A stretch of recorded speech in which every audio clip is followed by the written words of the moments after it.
Now I'm going to drag this one out a little, because for a long time I thought the Atlas couldn't get any cooler for a 100-ton assault mech for the Inner Sphere. I mean, there have been some really good ones out there, but then I laid eyes on this. The King Crab. Oh, it looks so fucking cool.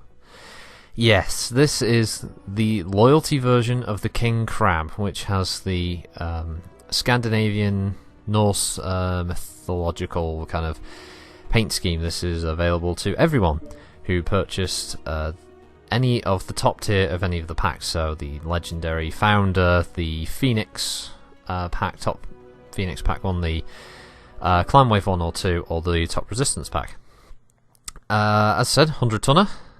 From the Star League era, actually, it was a mech that was virtually unseen for a long time within the great houses of the Inner Sphere, and any that were left were downgraded versions because the Star League tech was impossible to reproduce for quite a while, until the Helm Memory Core was recovered and a lot of the lost tech was basically brought back into circulation, and the King Crab had a bit of a revival. Basically, the King Crab is a area denial mech, a 100-tonner that is equipped with, as standard, 2 AC-20s in each of its pincers, which do open and close in-game, which looks really nice. A single large laser in the right torso mounted quite high up, and an LRM-15. It has a standard 300 engine, and as you can imagine for its size, isn't the nippiest of mechs, but as you can see, it's a fantastic mech. This is...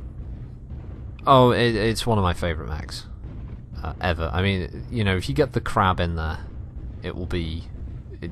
I'll be so fucking happy. But yeah, I'm very happy with the King Crab. As you can see, it's kind of a narrow view, but there you go, there's the rather odd animation.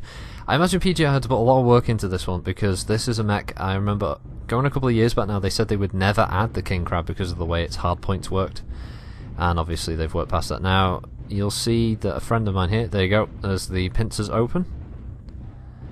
So yeah, pressing what would be the normal missile bay door key works on these, and the pincers open.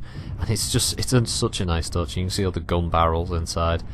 Yeah, this mech is pretty fucking cool. The standard version here is the 000, so that'd be KGC-000. That has PGI have given it a ridiculous amount of ballistic slots, I think 6 in total, so it's not surprising to see quad AC5, 6 AC2s, seeing versions that carry a lot of I've seen machine gun versions. There's all kinds of experiments going on at the moment. There'll be a particular type that comes out, but this is one of those few mechs that I genuinely have no problem with mounting dual AC-20s, because that's what it was fucking built around. There was another version that I believe has dual Gauss rifles, so rock on Hoss. You see, this is the thing that where I have my problem with the Jaeger mech, because the Jaeger mech wasn't built to carry this kind of weaponry. You see, a 100-tonner was built to carry this kind of weaponry, because it has the fucking armor to get stuck in and do some lethal damage. This mech was a terrifying prospect to come up against in an urban environment, because you were dead. On the tabletop, if you get hit by 2 AC-20s and you're in anything but a high-up assault mech, or you get very lucky, you are fucking dead, or wish you were dead. 40 points of damage just strips right into your internals, and it's crit city on your mech. You do not come out lightly from an engagement with a King Crab. And yeah, that's kind of what this mech is built around. Unfortunately, because of the way the meta works, this kind of impact of dual AC-20s is completely lost, I feel, where the Jaeger mech allowed that to happen. But the mech itself in-game, funnily enough, from my Gargoyle video, the King Crab suffers from low slung arms, but this makes sense because it's meant to be a crab, and crabs obviously have their little arms quite low on their bodies. As such, you have to expose quite a lot of the mech to obviously bring about that ridiculous amount of firepower, but it does make up for it by the fact that it's actually quite low profile. It's relatively short. It's shorter than some assault mechs in the game, like the Awesome. It's obviously far shorter than the Atlas, which means it has better use of the terrain for cover. it has an incredible amount of torso twist. I mean, once you get all of the basics and well, just the basics for the extra twist turn X, it's impressive how far it can twist its torso. I mean, light mechs will have a difficult time rolling around it.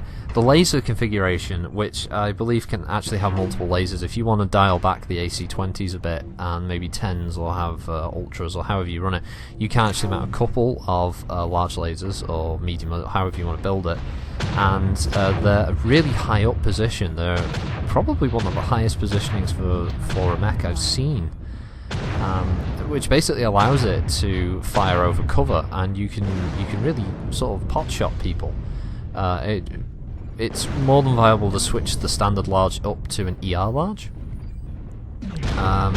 There isn't really much of a firing delay between the AC-20s either. You do have to be aware, you see I was getting hit then by friendly fire because there's another king crab who obviously isn't aware that his arms are so wide out, and that's why I sort of look at him sort of like, what the fuck are you doing, buddy?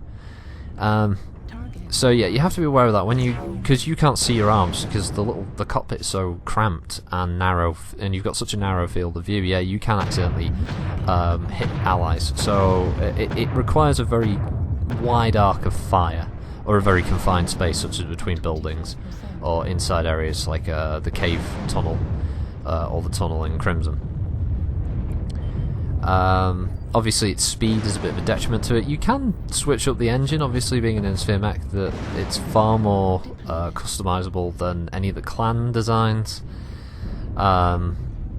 Ammunition is a premium. Obviously if you want to run the dual AC-20s, you will probably want to sacrifice engine speed, possibly, depending on how risky you want to be with that.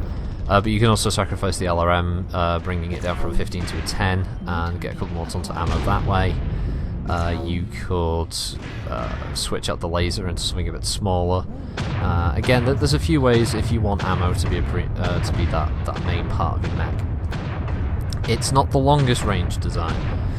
Don't go thinking that dual AC-20s is going to get you anywhere, because unlike the Jaeger mech build, which can have a fair pace to it as well that can get it around the field, the dual AC-20s on a 100-ton mech isn't the quickest build, so you're going to want to wait for targets to come to you, or you're going to want to use that terrain to get around to them and bring the pain. Heat is also a big issue. As you can see, firing the dual AC-20s 2 or 3 times in a very cold environment jacks up my heat almost to the point where I shut down. Now this is before I've got a cool run. But I am running with double heat sinks, and I've got a heat efficiency of 1.34, so you can see that it's not the coolest of mech, which is fine because AC-20s should generate a lot of heat. Armor configuration, it's fine. It can take a stellar amount of punishment and keep going. It's a very effective mech in a brawl. But then if you use the dual gauss, it could be a very effective sniper. It all depends on positioning, really, because of the arms situation. I would wholeheartedly recommend this. If you're mad keen on this mech and you didn't buy a top package, you may want to drop the mech credits to get this, because it's not a bad package. It's not a bad mech. If you really like your assaults and you want 100 tons, you can't really go wrong. With the King Crab. It is a fucking amazing mech. I am so glad they added this to the game. As soon as I saw that first concept art, I wish it had the concept art paintwork that they did with the sort of the jaw on the front. I think it's a real shame they didn't give us that. But yeah, it's available for mech credits now. If you want it, I would take the plunge. Find a family member who'll buy it for you as a Christmas present or something. But just it's a cool mech. I will have a lot of fun in this, and it's rare for me to enjoy 100 tons, but this is just too damn good to pass up. So yeah, come to the end of that. Yeah, I didn't get a kill, but 12 assists. There you go. So thanks again for watching, everyone. Thanks for everyone subscribed. Keep your eye out for more videos in the future, and lastly, have a good one, everyone, and yeah, have a good Christmas. Critical Rocket signing out.